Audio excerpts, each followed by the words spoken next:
नमस्कार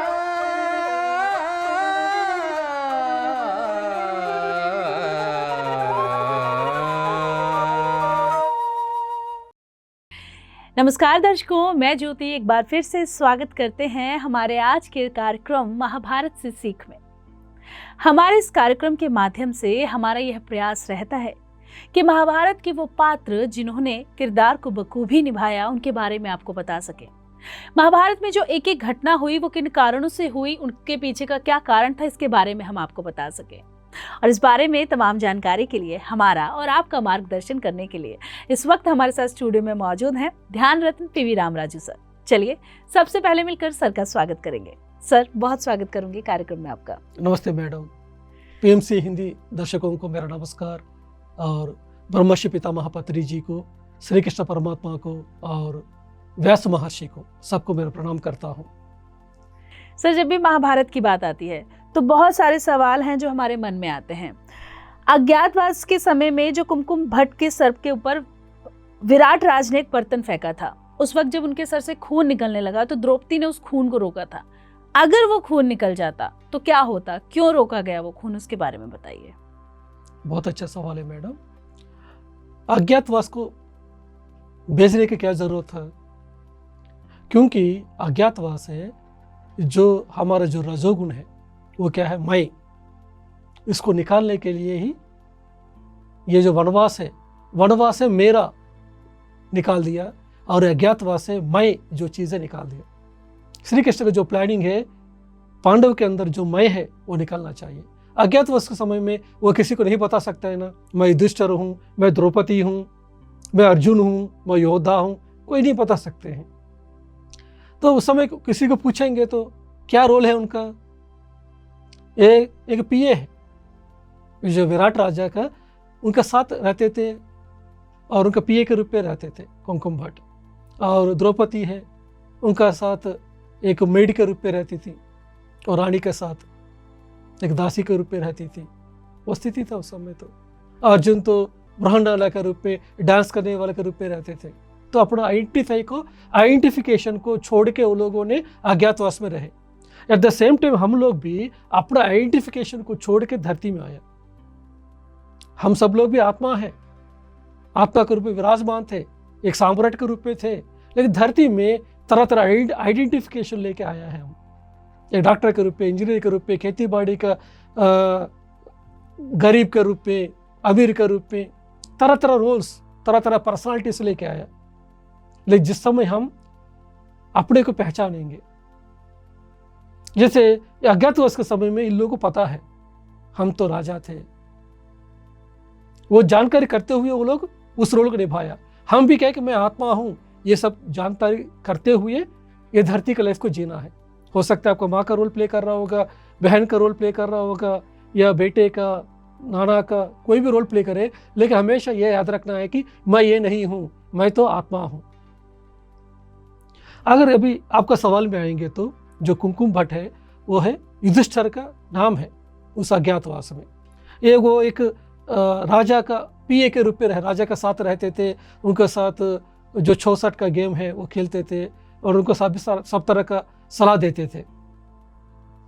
जब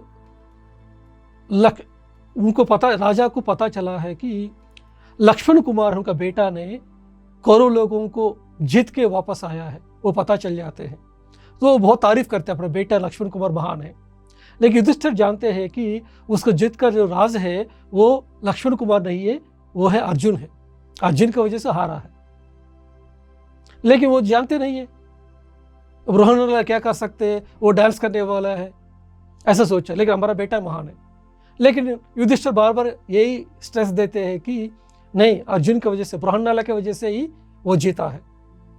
वो नहीं समझा राजा ने। फिर राजा ने क्या किया, तुम ऐसा बात करते हो, तुरंत उनको गुस्सा आया, उधर एक बर्तन है, उसको बर्तन को फेंक दिया उनको ऊपर, युधिष्ठिर के ऊपर। वो जो बर्तन है उनका इधर टकरे थे माथे पर और बहुत सारे खून गिर रहे थे।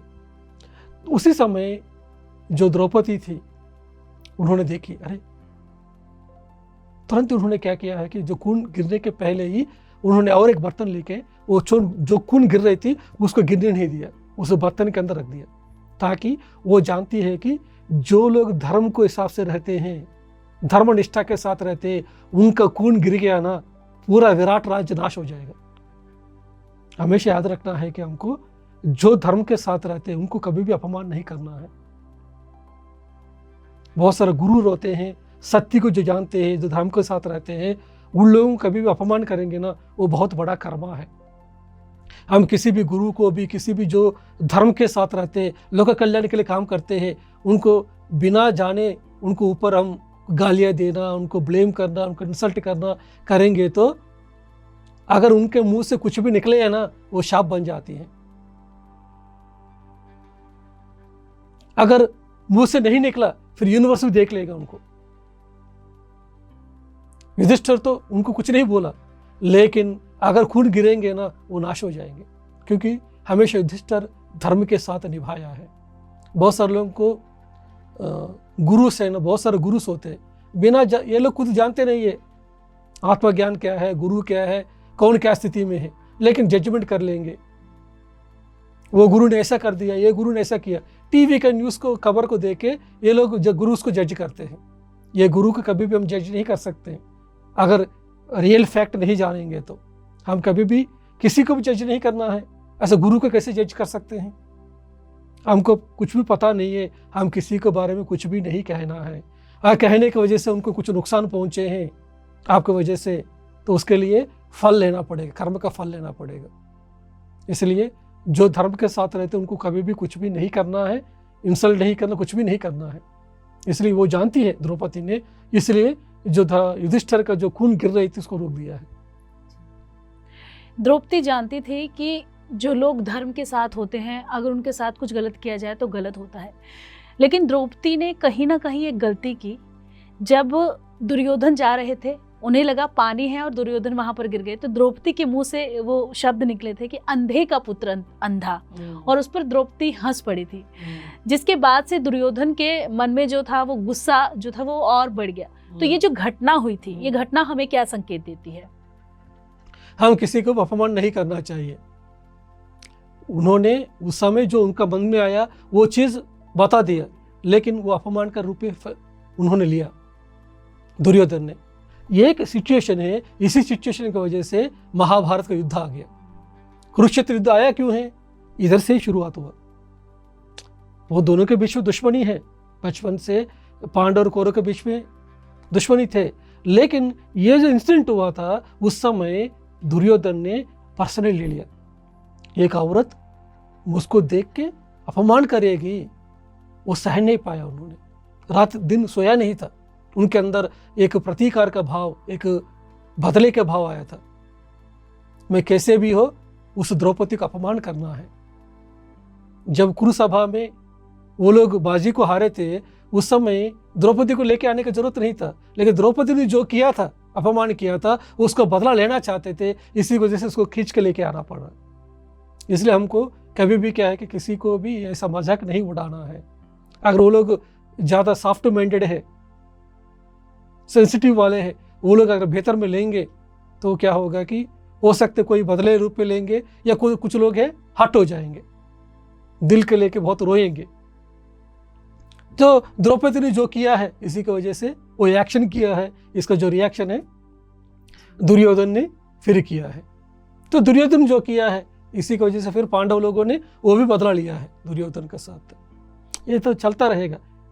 लेकिन अगर दुर्योधन उसी चीज़ को उसी समय भूल गया, ठीक है ऐसा हंसी है उस समय के लिए, क्या बात है, नो प्रॉब्लम, ऐसा छोड़ के उनको छोड़ के चला गया, तो इस तरह बड़ा बात नहीं होती है। लेकिन उन्होंने इतना पर्सनली लिया है, मैं ही राजा हूँ, मुझको ऐसा हंसती है, मैं छोड़ूंगा नहीं। उस समय का समाज था, औरत को इतना इज्जत नहीं देती थी। अभी का हमारा समाज है, अभी वुमन के लिए इतना अच्छा राइट्स आया है, वुमन के लिए इतना अच्छा इम्पोर्टेंस दिया है। इतना समझ कहाँ था पहले? इवन 50 ईयर्स के पहले नहीं था, 100 ईयर्स के पहले नहीं था, तो हम महाभारत के समय में कैसे एक्सपेक्ट कर सकते हैं? तो पुरुष शादी के समाज थे, मेल ईगो थी ज़्यादा। वो मेल ईगो है, उनको हट हो गया। एक औरत कैसे राजा को अपमान कर सकती है? इसलिए सर, जैसा कि आपने कहा कि कहीं ना कहीं दुर्योधन का जो मेल ईगो था वो हर्ट कर गया, तो क्या हम ये कह सकते हैं कि दुर्योधन को आत्मज्ञान नहीं था? जब तक आत्मज्ञान नहीं है तो उसी की वजह से बदले का भाव लिया है, और आत्मज्ञान रहेगा तो उसी समय उस चीज़ को छोड़ के चले जाएगा, और होगा अब तो एक दिन के लिए थोड़ा फील करेगा, उसके बाद अरे यार जो हो गया छोड़ दो। क्योंकि जो आत्मज्ञान उसको पता है, कर्म सिद्धांत जानते हैं, जो करेंगे वही वापस आने वाला है। अगर वो बदला लेना चाहेंगे, कुछ चीज़ रिएक्ट करेंगे, वो चीज़ कर्म चक्र में फंसेगा। इसी की वजह से आत्मज्ञान कभी भी क्या है कि हर एक सिचुएशन को रिएक्ट नहीं करेगा, रेस्पॉन्ड करेगा। सर, महाभारत की बात चल रही है तो एकलव्य और द्रोणाचार्य दोनों को याद किया जाएगा। तो द्रोणाचार्य जी ने एकलव्य की कौन सी परीक्षा ली थी और उनसे गुरु दक्षिणा में क्या मांगा और क्यों मांगा, इसके बारे में बताइए। ये स्टोरी को मैं भी बचपन से सुन रहा था। उस समय मैं भी वो स्टोरी को सुनने के बाद द्रोणाचार्य को गाली देने का मन लगा। किस तरह का गुरु है, एक बंदा सीखने के लिए आया, उसको शिक्षा नहीं दिया और खुद सीख के इतना अच्छा विद्या प्रदर्शन कर रहे हैं, उसको जाके अंगूठा मांगा और एकलव्य भी अंगूठा दे दिया। तो एकलव्य हीरो हो गया, द्रोणाचार्य विलन हो गया। लेकिन अब मैं ध्यान में आने के बाद, आत्मज्ञान पाने के बाद मुझको समझ में आया है कि द्रोणाचार्य ने जो किया है वो सही किया है। क्योंकि हमको जाना चाहिए, अभी का सिचुएशन नहीं है, उस समय वो काल का, वो स्थिति और काल का समय में जाना चाहिए। जिस समय में द्रोणाचार्य थे, महाभारत चल रही थी, उस समय क्या थे कि जो वर्ण व्यवस्था थी, जो लोग जिस धर्म में है उसी को अपनाना चाहिए। तो जो एकलव्य है वो ट्राइबल पर्सन है, वो जंगल में रहते हैं, वो धनुर्विद्या सीखना चाहते हैं। अगर वो धनुर्विद्या सीखेंगे, उस पर अस्त्र शस्त्र को जानेंगे तो क्या होगा फिर? अगर हम देखेंगे तो जो सोसाइटी में किसी व्यक्ति है, जो सोसाइटी में जो लोग रहते हैं, अगर उनको AK-47 मिल गया तो वो क्या करेंगे? AK-47 होना चाहिए किसके पास? एक आर्मी पर्सन के पास होना चाहिए, पुलिस पर्सन को होना चाहिए। वैसे धनुर्विद्या, जो अस्त्र शस्त्र किसके पास होना चाहिए? जो राजा है, जो क्षत्रिय है उस समय के हिसाब से, उनके पास होना चाहिए, ताकि वो लोग युद्ध कर सकते हैं। लेकिन ये बंदा सीखेंगे तो क्या होगा? उसको कहीं भी गलत इस्तेमाल कर सकते हैं, दुरुपयोग कर सकते हैं। यही चीज हुआ, एकलव्य ने बाद में दुरुपयोग किया था। बाद में फिर बाद के युद्ध में फिर श्री कृष्ण ने उनको मारना पड़ा, एकलव्य को। इसी की वजह से क्या है कि कभी भी हम किसी को जज नहीं कर सकते, वो गुरु है। इसका पहले में बताया था, गुरु को हम जब तक हम गुरु नहीं बनेंगे किसी गुरु को जज नहीं कर सकते हैं। गुरु ने ऐसा क्यों कहा है, उन्होंने क्यों मांगा था? ताकि वो अपना विद्या को छोड़ दे, ताकि वो कहीं भी कोई भी युद्ध में अस्त्र शस्त्र को यूज कर सकते हैं। जिसका पास बुद्धि नहीं है, वो उसके पास अस्त्र आएगा तो क्या होगा? अभी आप देखेंगे तो ईरान है और नॉर्थ कोरिया है, उन लोगों के पास बहुत सारे न्यूक्लियर बॉम्ब्स है। बुद्धि नहीं है, कभी भी बटन दबा सकते हैं। यूएन उनको बता रहा है, सभी कंट्रीज बता रहे हैं, लेकिन वो सुनने के लिए तैयार नहीं है। तो ये ऐसे ही होते हैं। जो बुद्धि है उसके पास होना चाहिए, वो उसको सही तरीके इस्तेमाल करेंगे। कब इस्तेमाल करना है उस समय इस्तेमाल करेंगे। इसीलिए द्रोणाचार्य ने उस समय ऐसा मांगा था। सर, इसके साथ ही कहा जाता है कि अर्जुन को उनके पुत्र ने मारा था, इसके पीछे का क्या कारण था? अर्जुन का मौत हुआ था कब? स्वर्गावास के समय में नहीं था, इसके पहले भी हुआ था। वो क्या था कि कुरुक्षेत्र युद्ध होने के बाद युधिष्ठिर ने अश्वमेध याग करते हैं। हमेशा ये राजाओं का काम क्या, हमेशा राज्य को विस्तार करने का काम था उस समय। अश्वमेध याग करने के समय में अश्व को छोड़ेंगे, जहां जहां जाती है उधर का राज्य लोग क्या करेंगे, इनको सौंप देंगे, सरेंडर करेंगे, तब उस राज्य इनको हो जाएंगे। जब ये लोगों ने एक राज्य में चला गया, चित्रांगद राज्य में चला गया था, उस समय उस राज्य में रहते हैं बब्रू। वो बब्रू और कोई नहीं था, अर्जुन का बेटा ही था। ये जो अर्जुन ने अरण्यवास के समय में एक बार क्या होते हैं कि उनको बीच में, अरण्यवास का समय नहीं था, वो लोग उस समय हस्तिनापुर में थे, हस्तिनापुर में राजा के रूप में रहते। उस समय एक उनके बीच में एक एग्रीमेंट था कि ये 5 पांडव लोगों ने एक साल द्रौपदी के साथ रहना चाहिए, ऐसे एग्रीमेंट है। 1 साल एक के साथ रहेंगे द्रौपदी। जब वो एक के साथ रहेगा उस समय उनका जो पर्सनल लाइफ पे कोई भी डिस्टर्ब नहीं करेगा, उनका मंदिर में कोई भी नहीं आना चाहिए। लेकिन एक बार क्या हुआ था कि युधिष्ठिर और द्रौपदी दोनों साथ में थे। उस समय उनको महल में अर्जुन को आना पड़ा, क्योंकि उस समय एक ब्राह्मण आया था, अर्जुन को बताया है कि मेरा गाय को कोई चोरी करके लेके गया था। उस गाय को वापस लेके आने के लिए उनको अस्त्र शस्त्र की जरूरत पड़ा। वो अस्त्र शस्त्र है उनका हाल में है जहाँ युधिष्ठिर और द्रौपदी है। तो उनका पर्सनल लाइफ को उन्होंने इंटरफेयर किया था। तो उस समय श्री कृष्ण ने पहले से ही ये रखा था कि जो लोग इस तरह का जो रूल रखे हैं उसको तोड़ देते हैं वो लोग तीर्थ यात्रा में जाना चाहिए। पूरा अर्जुन उस समय तीर्थ यात्रा के लिए चले जाते हैं। उस समय एक नागा कन्या थी, उलूपी है, उससे शादी करते हैं।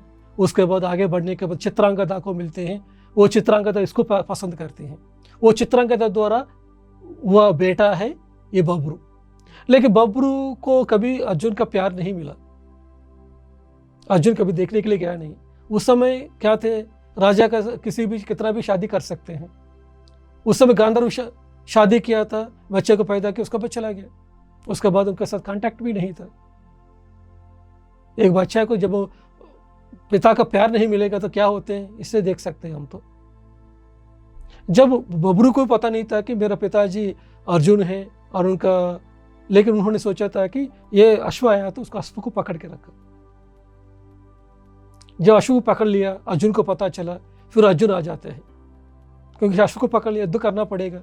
तब उनका माता जी आके बताते हैं कि वो और कोई नहीं, तुम्हारा पिताजी है, तुम अश्व को छोड़ दो। फिर अश्व को छोड़ने के लिए बब्रू क्या करते हैं कि जाते हैं पिताजी के पास। लेकिन अर्जुन के अंदर इतना अहंकार आ गया ना, कुरुक्षेत्र जो जीत लिया ना, अच्छा मेरा अश्व को तुम पकड़ लेगा, ये काम करो, तुम युद्ध करो, उसके बाद ही मैं छोड़ दो, उसके बाद ही तुम छोड़ो, ऐसे तुम छोड़ेगा तो मैं नहीं मारूंगा। ऐसा अहंकार आ गया था अर्जुन को। फिर दोनों के बीच में फाइटिंग होते हैं, अस्त्र शस्त्र के दोनों के बीच बाण चलती हैं। और अर्जुन ने एक बार एक अस्त्र प्रयोग करते हैं और बब्रू भी उससे वापस और एक अस्त्र प्रयोग करते हैं। वो अस्त्र जाके अर्जुन को मार देते हैं, अर्जुन गिर जाते हैं, तो अर्जुन का मौत हो जाते हैं उस समय। लेकिन बाद में जो उलूपी है, उनका नागा कन्या थी, उन्होंने उसका उपाय पहले से ही प्लान करके रखी थी, उनके द्वारा फिर वो जीवित होते हैं। तो बहुत बड़ा स्टोरी है इसके पीछे में। तो ऐसा हमको कभी भी क्या है कि अहंकार नहीं आना चाहिए।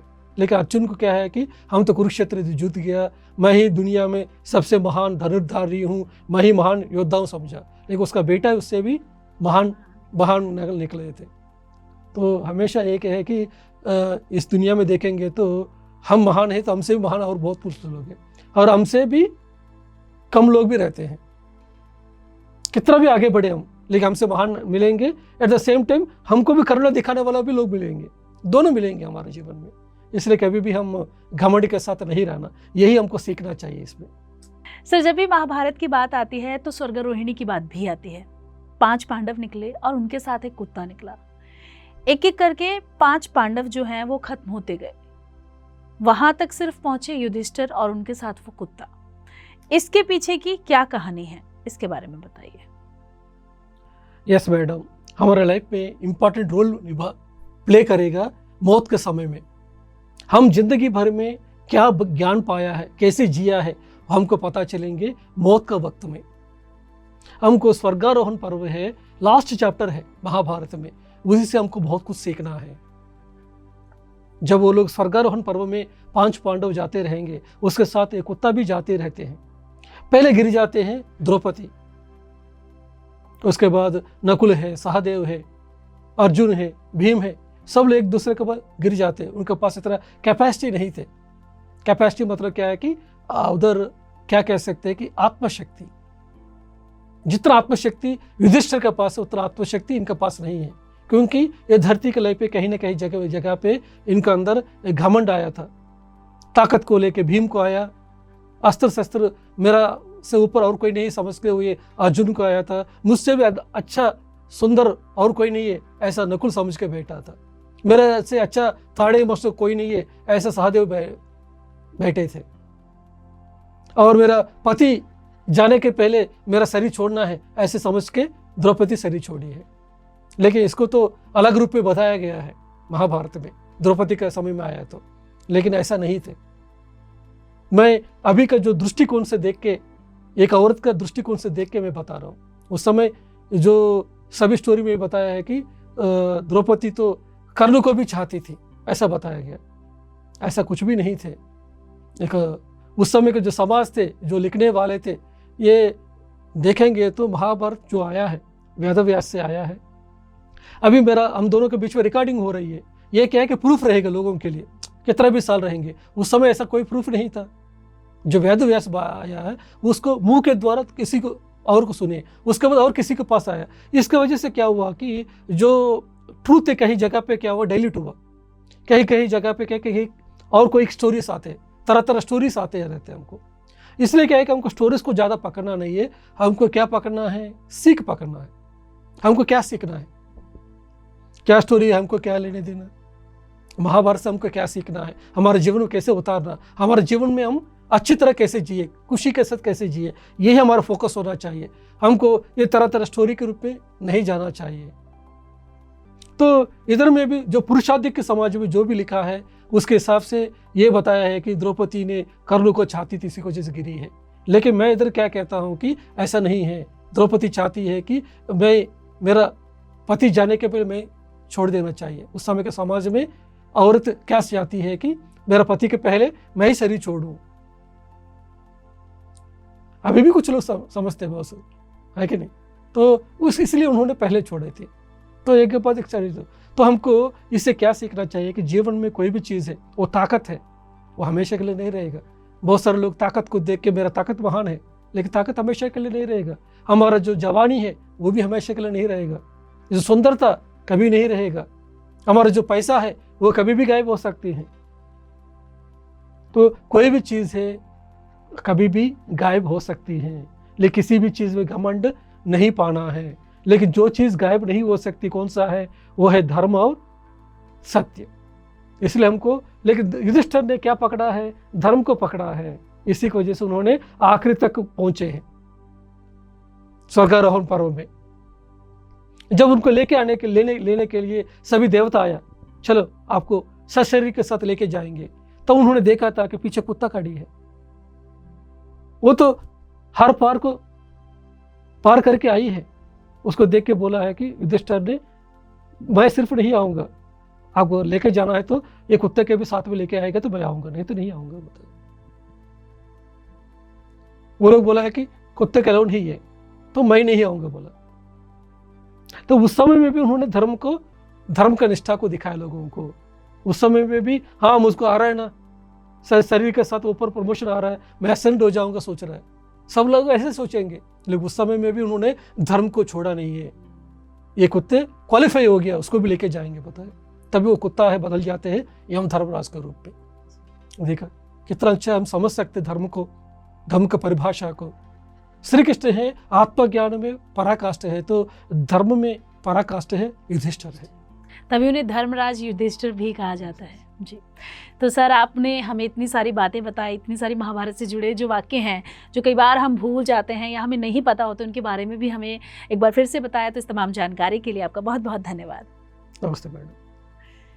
तो बिल्कुल दर्शकों, महाभारत हमें जीवन में बहुत कुछ सिखाती है, लेकिन हमें उससे सीखना क्या है ये हमारे ऊपर निर्भर करता है। हमारे आज के इस कार्यक्रम में बस इतना ही। बने रहिए हमारे साथ और देखते रहिए PMC हिंदी चैनल। नमस्कार। PMC हिंदी बदले जी।